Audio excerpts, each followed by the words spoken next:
ہمارے جو یہ امام نسائی ہے نا، نسائی شریف، جن کے سیاستہ، تو مسلمان مجاہدین جب ان کے گاؤں پہنچے نا تو وہاں سارے مرد بھاگ گئے تھے، ایک مرد بھی نہیں رہا، عورتیں ہی عورتیں تھیں۔ جب مسلمان مجاہدین کو پتہ چلا کہ یہاں تو عورتیں ہی عورتیں ہیں، تو انہوں نے یہ نہیں کہا یہ تو غیروں کی عورتیں ہیں، لوٹ مار کرو، قتل و غارت کرو۔ انہوں نے کہا کہ نہیں، عورتوں سے ہمیں لڑنے کی کوئی ضرورت نہیں ہے۔ وہ اس گاؤں کو چھوڑ کر واپس آ گئے، کہا کہ یہاں تو عورتیں ہی عورتیں ہیں اور تم کیا کر رہے ہو؟ یہ ہے مسلمانوں کا کردار۔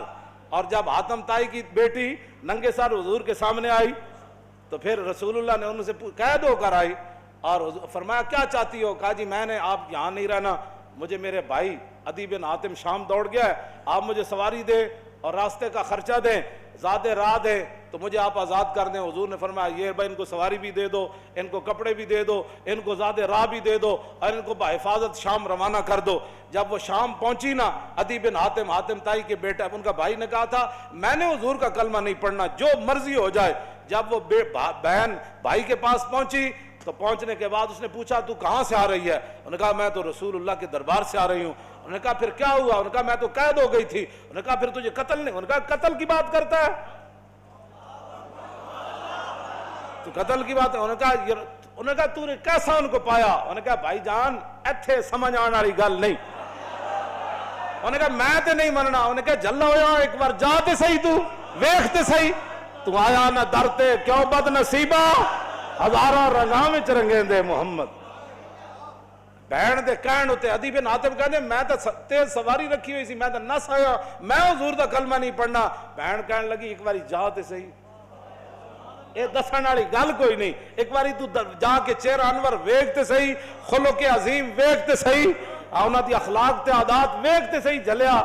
وہ کہندے میں اتھوں نسدا آیا، نسدیاں پھر میں جدو آیا تو میں نے پتہ چلیا حضور مسجد نبوی شریف تشریف فرماون۔ کہندے میں جدو جا کے حاضر ہویا تو حضور اٹھ کھڑے ہوئے میرے واسطے۔ انہاں مولویاں پیراں خود اخلاق کے وجہ پیش کیتے، میں تو انہوں سچی گل کر رہا۔ ارے نہ چونکہ خود نہیں اس راستے تے چلنا سی تے چونکہ ایسے تھے تو پھر چونکہ ایسے تھا تو پھر کیوں جی؟ اور جڑی عورت رو رہی سی اپنے عزیز دی قبر ہوتے، حضور قریب تو گزرے تو فرمایا اسبری۔ انہوں نہیں سی پتہ رسول اللہ فرما رہے ہیں، انہیں سر رکھے ہوا، غم چیز ہی ایسی ہوندی، اسے واسطے حضور نے فرمایا میرا امتی پناہ منگے، غم بندے نو تباہ کر کے رکھ دیندا۔ انہیں کہا مینو کہنے والے اسبری، جے تینوں یہ مصیبت پہنچی ہوندی تو تو مینو نہ کہندا ہے گا۔ میرے آقا نے یہ سنی گل تو حضور چل پے، اس عورت نو کوئی گل نہیں فرمائی۔ اس سے یہ بھی پتہ چلتا ہے کہ جب آدمی اگلا اس حالت میں ہو تو اس کو تبلیغ نہیں کرنی چاہیے، بس جو بات کر دی وہ کر دی، بات ختم ہو گئی۔ زبردستی کسی نو ڈھا کے منانا ہے، لبیک دا نعرہ جنوں سمجھ نہیں آیا ہن تسی انہوں ڈھا کے کی منانا ہے؟ اور میں نے یہ دسو جیڑا اے نہیں کہندا حضور میں بھی لبیک کا اتنا ہی مانا ہے، حضور میں بھی حاضر، میرے بچے بھی حاضر، میرا مال بھی حاضر، میری عزت بھی حاضر اور میرے ماں باپ بھی آپ کے لیے حاضر۔ اس سے زیادہ لبیک کا کوئی معنی نہیں ہے، اور تاجدار ختم نبوت کے نعرے کا اس سے زیادہ کوئی معنی نہیں کہ ساری دنیا تہ و بالا ہو جائے لیکن حضور کی ختم نبوت پر پیرا ہر صورت میں ہوگا، بس اس سے زیادہ تاجدار ختم نبوت کا ہاں جی، اس سے زیادہ لوگ ان کو سیاسی نعرہ بنائے پھرتے ہیں، پیڑا اور تے پھکیاں اور امت اس نعرے پر کھڑی ہو گئی، اور وہ نیچے اختلافات تھے امت ان کو بلا گئی، انہوں نے کہا بس بھائی لبیک۔ مسجد نبی شریف میں عرب بھی کہتے ہیں لبیک یا رسول اللہ، کہا ہم عربی ہیں لیکن یہ نعرہ تو ہاں جی مصری بھی کہتے ہیں لبیک یا رسول۔ پورا عالم اسلام نہیں پوری دنیا کہہ رہی ہے اس وقت لبیک یا رسول اللہ، ہاں لبیک یا رسول اللہ۔ تو اس سے بڑا اللہ کا کیا کرم ہو سکتا ہے کہ امت اختلافات کو بھلا کر حضور کی غلامی کے لیے جمع ہو گئی۔ اور اقبال کہتا تھا، میں کہتا تھا اقبال کی یہ خواب کب پورا ہوگا کہ اقبال کہتا تھا زان کے ملت را حیات از عشق اوست اور برگ و ساز کائنات از عشق اوست۔ اقبال کہتا تھا کہ ملت کی حیات، ملت کی ترقی، ملت کا عروج اور پوری دنیا پر اسلام کے غلبے کی ایک ہی وجہ ہے کہ امت حضور سے پیار کرے، حضور سے عشق کرے۔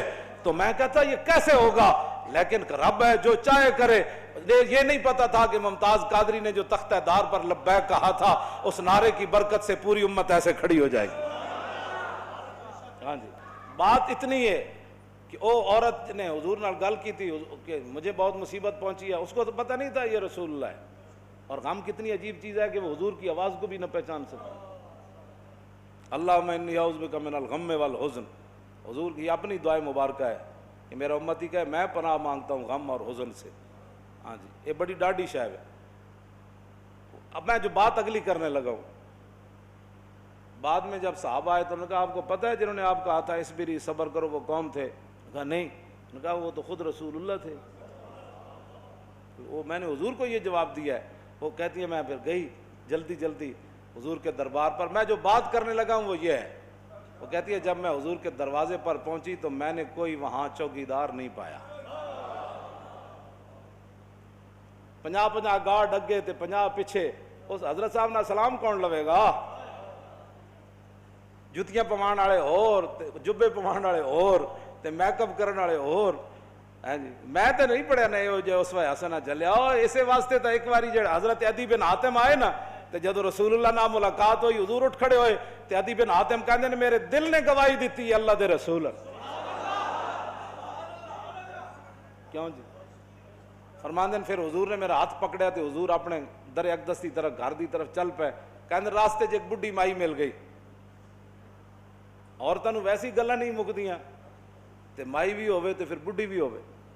کہندے انہوں نے اتنی لمبی گفتگو حضور نال کیتی تے حضور دے چہرے انور تے بھی ناگواری دے آثار ظاہر نہیں ہوئے کہ میرے نال مہمان ہے تو بس بھی کر. کہندے نے میں کھڑ کھڑ کے تھک گیا لیکن رسول اللہ نے ایک باری بھی اس مائی نو نہیں فرمایا کہ مائی بس کر اور کام کو تھوڑے. کہندے انہوں نے اپنی پوری گفتگو مکمل کی تھی تو پھر حضور چلے نہ جدوں. کہندے دوسری باری میرے دل نے گواہی دیتی حضور اللہ دے رسول. تو کہندے جدو رسول اللہ گھر تشریف لے آئے تو حضور دا ایک مبارک تلائی سی جہدے تے حضور آرام فرماندے سن. کہندے نے وچ کھجور دی چھال بھری ہوئی سی، کھجور دے پتے بھرے ہوئے سن. اس تے او بدن مبارک سوندے سن جنہاں دے بارے حضرت انس کہندے نے میں 10 سال خدمت کی تھی. حضور نہ سلام لیا، ہزاراں باری لیا. حضور دے مبارک ہتھاں نوں بوسہ دیتا، چومیا. ما مسست خزن ولا حریرن ولا شیئن قط الین من کف رسول اللہ. نہ میں کوئی ریشم نو ہاتھ لایا نہ کائنات دا کوئی اور نرم کپڑا ہو جائے میرے ہاتھ وچ آیا کہ حضور دے مبارک ہاتھ تو نرم ہاتھ ہوے. کیوں جی؟ حضور اس تلائی تے سوندے سن جہدے وچ روئی نہیں سی، کھجور دی چھال بھری ہوئی سی. نہ انہاں کدی چھال ہوتے سونے، نہ انہاں کدی بدر جانا، نہ انہاں کدی جناب تلوار پکڑ کے خندق وچ پہرے دینے. انہیں تو کہنا یہ لبیک والے کیا کر رہے ہیں؟ اسلام تو امن کا درس دیتا ہے. میں کہا دسو نا خندق وچ کتنے بندے آئے؟ کیوں جی؟ خندق وچ کتنے بندے آئے؟ یہ دسو نا قوم لوگاں نو اذا جاءتکم جنود فارسلنا علیہم ریحا وجنودا لم تروا وکان اللہ بما تعملون بصیرا اذ جاءوکم من فوقکم ومن اسفل منکم وزاغت الابصار وبلغت القلوب الحناجر وتظنون باللہ الظنون هنالک ابتلی المؤمنون وزلزلوا زلزالا شدیدا واذ یقول المنافقون والذین فی قلوبهم ما وعدنا اللہ ورسولہ فی قلوب مرض ما وعدنا اللہ ورسولہ الا غرورا. یہ تو منافق کا کام ہوتا ہے جب مشکل وقت او جی دیکھا گریک ٹاؤن ہو گیا اور میں کہا پھر کی ہویا. یہ تو منافق کا کام ہوتا ہے کہ جب مشکل حالات آئے تو کہ دیکھو جی جن کا دیکھو جی اللہ رسول دے ساڑے نہ ہاتھ میں ہاتھ کرنے دا معنی کر رہے ہیں، لفظی معنی تو نہیں نہ بنتا. اللہ رسول نے تو ان کا لفظی معنی کیا بنتا ہے کہ انہوں نے کیا اللہ رسول کی طرف نسبت کر دی کہ ہمیں تو دھوکے سے دو چار کر دیا گیا. ہاں جی ہمارے ساتھ یہ دیکھو کیا بن گیا کہ جناب ہمیں تو وہ کہتے تھے ہمیں تو پیشاب کرنے کا جو خوف ہے کہ پیشاب کرنے جائیں گے بندہ مار دے گا. تو قیصر و کسریٰ کب فتح ہوں گے؟ یہاں مدینے میں تو پیشاب کرنے کی سہولت نہیں رہی.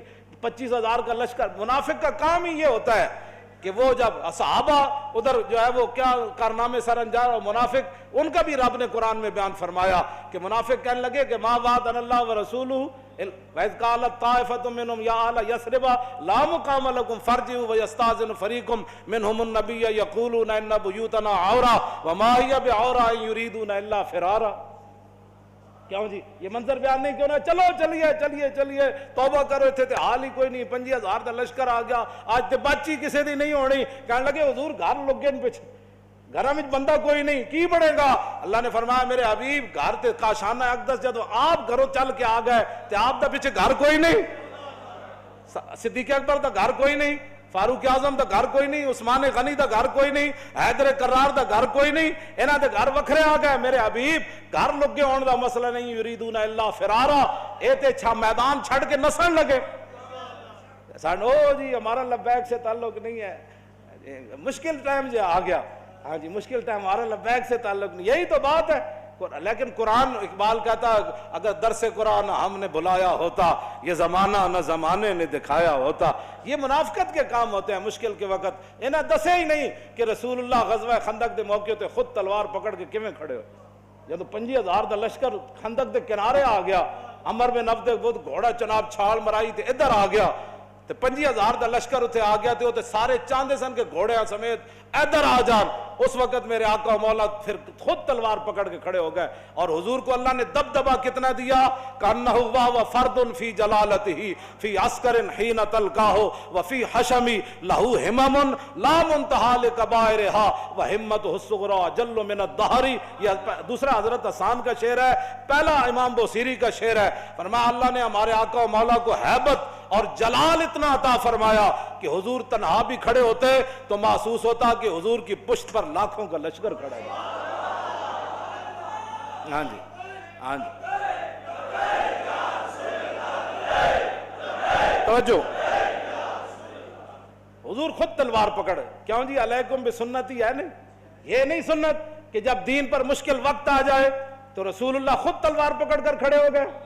کیا یہ ان کے لیے سنت نہیں تھی کہ جب حضور کی ختم نبوت پر مشکل وقت آیا, حملہ ہو گیا اور حضور کی عزت پر حملہ ہو گیا, تو کیا قوم کے رہنماؤں کی, مذہبی رہنماؤں کی, پیروں کی, فقیروں کی, مولویوں کی یہ ذمہ داری نہیں تھی کہ خود میدان میں ایسے نکل آتے؟ یہ ہے نا علیکم بسنتی و سنت الخلفاء. کیوں جی الراشدین, اور سنت خلفاء کیا ہے؟ یہ تو حضور کا اپنا اس طریقہ مبارکہ ہے نا. سنت خلفاء کیا ہے کہ جب جنگ یمامہ میں مسلمہ آیا تو افضل الخلق بعد الرسل, آپ نے فرمایا بدری ہوئے یا غیر بدری ہوئے, بڑھا ہوئے یا جوان ہوئے, اکھاڑا صحابی ہوئے یا نابینا ہوئے, ہاتھ سلامت ہومن یا کٹے ہوئے ہومن, سارے یمامہ پہنچو. خلفاء دی بھی یہی سنت ہے. جب ختم نبوت دا مسئلہ آیا تو پھر سیدنا صدیق اکبر خود بھی تلوار پکڑ کے چل پے, لشکر تے روانہ کیتے نا, ہاں جی خود بھی چلن لگے. حضرت مولا کائنات علی مرتضیٰ نے روکیا, فرمایا ابو بکر جو آپ کو کچھ نقصان ہو گیا تو ہمارا کیا بنے گا. مزید ویڈیوز اور اپڈیٹس کے لیے یوٹیوب پر علامہ Khadim Hussain Rizvi official channel subscribe کریں اور بیل آئیکن پر بھی کلک کریں.